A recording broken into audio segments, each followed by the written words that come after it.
اب جہنمیوں کا ذکر ہے اور ان کا ڈائیلاگ.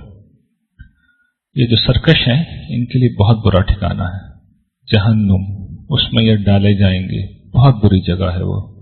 وہاں پہ انہیں پینے کے لیے کھولتا ہوا پانی، اور زخمی جو اہل جہنم کی پٹائی بھی ہو رہی ہوگی تو زخم بن رہے ہوں گے، اسی سے پیپ نکل رہی ہوگی، تو اس کو انہیں پینے کے لیے دیا جائے گا. پیجیے آپ یہ، اس کا ذائقہ چکھیے. اور اسی قبیل کی اور بہت سی چیزیں ہوں گی، ظاہر کہ ہم تو نہیں جانتے، جہنم میں اور بھی بڑی ورائٹی ہوگی. اب اس کے بعد یہ ادھر بیٹھے ہوئے ہوں گے تنگی میں، پریشانی میں، کہ ایک فوج اور آ رہی ہوگی. یہ ان کے پیروکار ہوں گے، ان کو دیکھ کے کہیں گے کہ یو آر ناٹ ویلکم، پہلے یہاں پہ مصیبت پڑی ہوئی ہے، تم بھی آ گئے. یہ بھی جہنم میں ڈالے جائیں گے.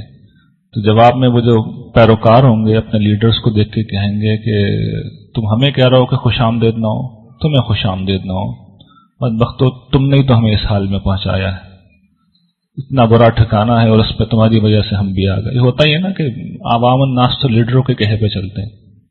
وہ بھیڑ کے بارے میں کسی نے بڑی اچھی بات کہی ہے کہ وہ عوام کا نام ہوتے، سوچتے ہی نہیں ہیں. تو میں اپنے بارے میں بھی کہہ رہا ہوں کہ جو کچھ میں یہاں کہہ رہا ہوں آپ کبھی قرآن کریم میں اس کی تصدیق کریں، مل جائے تو بہت اچھی بات ہے، نہیں ملے تو انسان کی بات نہیں ماننی چاہیے، رب کی بات ماننی چاہیے. کسی عالم کی، دین کے کسی طالب علم کی بات کو کوئی حرف آخر نہیں سمجھنا چاہیے، اس لیے کہ قیامت میں یہ عذر کام ہی نہیں آئے گا. قیامت میں تو کہا جائے گا کہ دنیا میں بڑے ہوشیار تھے، 4 دکانوں پہ گھوم کے کپڑا خریدتے تھے، اور جنت کی جب خریداری کا وقت آیا تو جس کے پاس ایک دفعہ بیٹھ گئے کہیں اور گئے نہیں، دیکھا ہی نہیں.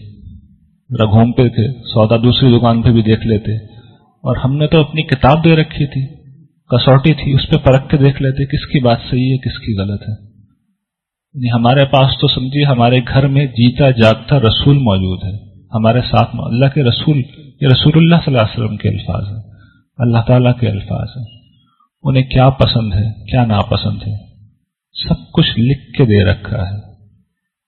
ترجمہ نہیں آتا تو ترجمے میں بھی ہوگا، دیکھ لیجئے. کوئی بات سمجھ میں نہ آئے تو 3-4 عالموں سے پوچھ لیجئے، فوراً آپ میں واضح ہو جائے گا صحیح بات کیا ہے، اور ہر شخص سے اس کی دلیل پوچھ لیں، تھوڑی دیر میں آپ کو پتہ چل جائے گا ٹھیک بات کیا ہے.